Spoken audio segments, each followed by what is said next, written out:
The ship Ireliath floated like a silver whale above the lavender seas of the planet Verath.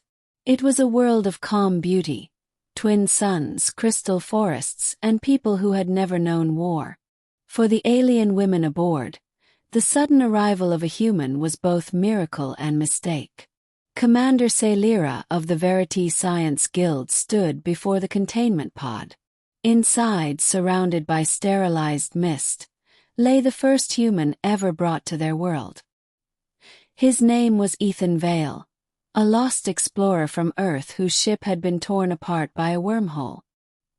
He'd been rescued, unconscious, his clothes shredded by radiation burns. Celira's second-in-command, Elwayar, studied the display beside the pod. "He's healing faster than any Verath I've ever seen. Look at those numbers." Celira nodded, her silver eyes narrowing. "We know little of his kind." Cautious. "Strength is not always a blessing." Hours later, the pod hissed open. Ethan awoke to soft alien light and curious faces. 5 women, all tall and luminous, their skin faintly glowing like moonlight through water. He sat up abruptly, realizing he was covered only by a thin medical sheet. Where am I?" His voice was hoarse. "You are safe," Celira said, her tone measured but wary. "You are on the planet Verath. You are human, yes?" Ethan blinked. "Yeah, I'm from Earth." "My ship." He stopped, glancing down, realizing the sheet had slipped slightly. Sorry, I didn't mean to." But it was too late. The Verath women froze. Their wide, luminous eyes locked on him. On his bare skin, the lines of muscle, the hair on his body, and then lower. Her gasped sharply and took a step back. "By the suns! What is that?" Ethan yanked the sheet up, his face flushing scarlet. "What? Wait, are you serious?" Celira's voice trembled. "It moves. Is it alive?" "It's not alive," Ethan protested, mortified. It's me. That's normal for humans." Oar covered her mouth, whispering. "He has a second creature attached." The youngest among them, Neri, tilted her head curiously. "Is it a defense organ? Or reproduction?"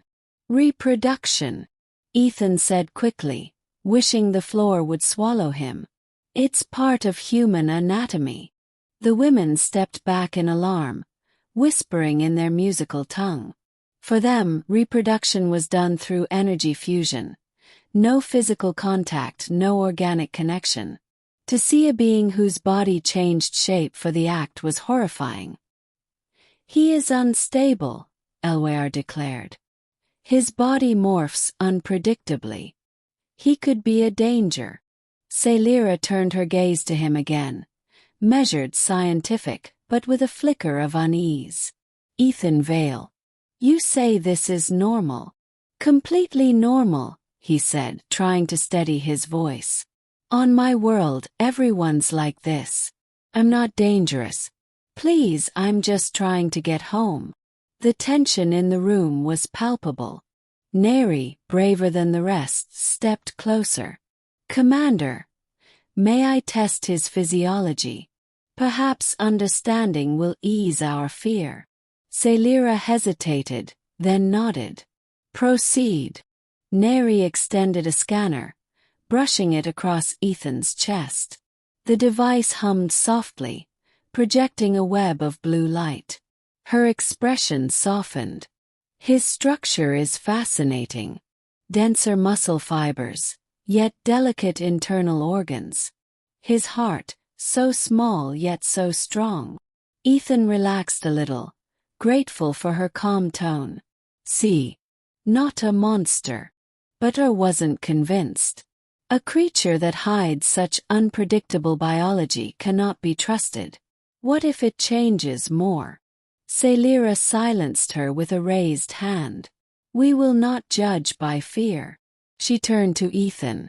"Tell us, human, why do you risk crossing galaxies?"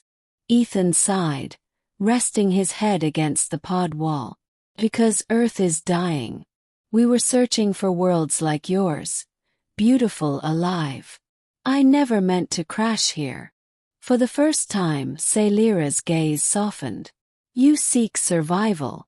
I seek understanding, he said quietly. And maybe peace. The women exchanged uncertain looks. Verath had never known violence, yet they sensed the heavy weariness in his voice, the ache of a world losing hope. That night they gave him quarters, simple, circular, with soft light that followed his breathing. Celira lingered outside longer than she meant to. Curiosity warred with caution. The human had spoken with sincerity, yet something about him unsettled her.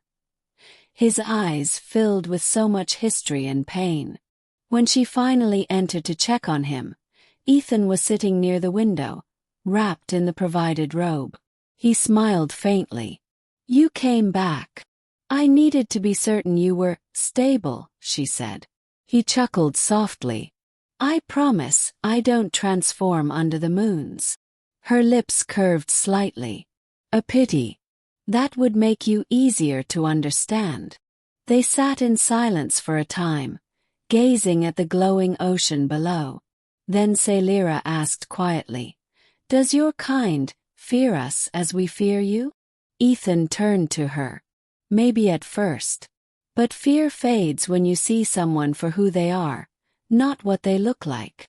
She studied him, the strange shape of his mouth, the warmth in his eyes, and felt an unfamiliar warmth rise in her chest. Emotion unfamiliar and dangerous. The next morning, the Science Guild demanded a full report. He stood before the council, voice cold. He is a mutation, a creature of chaos. His biology is unstable. If he remains, he could contaminate our genetics. Ethan stood silently beside Celira as the council whispered among themselves. Then Celira spoke. You call him a monster because he is different. But what if difference is the universe's greatest truth? We have studied 1,000 worlds, yet never faced one who feels as deeply as this being. Perhaps it is we who fear what we cannot understand. The chamber fell silent. The council members looked uncertain. Finally, the eldest among them said, Then prove it, Commander. If he is not a monster, let him live among us. Days turned into weeks. Ethan learned their language, their customs, their ways of life. Neri taught him their songs. Celira guided him through the archives of their history. Slowly, the fear in their eyes gave way to fascination. One evening, as the twin suns dipped below the horizon, Ethan walked beside Celira along the luminous shore. The water shimmered beneath their steps. Do you still think I'm a monster? He asked quietly. Celira stopped. The soft wind moved through her silver hair. No, she said. I think you are proof that the universe still has mysteries worth loving. He smiled. And you're proof that not every alien sees difference as danger. They stood in silence as the sea glowed brighter, their reflections merging in the waves. A human and a Verath, once divided by fear, now joined by something neither could name. Far above them, the stars burned silently, watching two worlds take their first small step toward understanding. And somewhere in that vast, endless night, the word monster lost its meaning forever.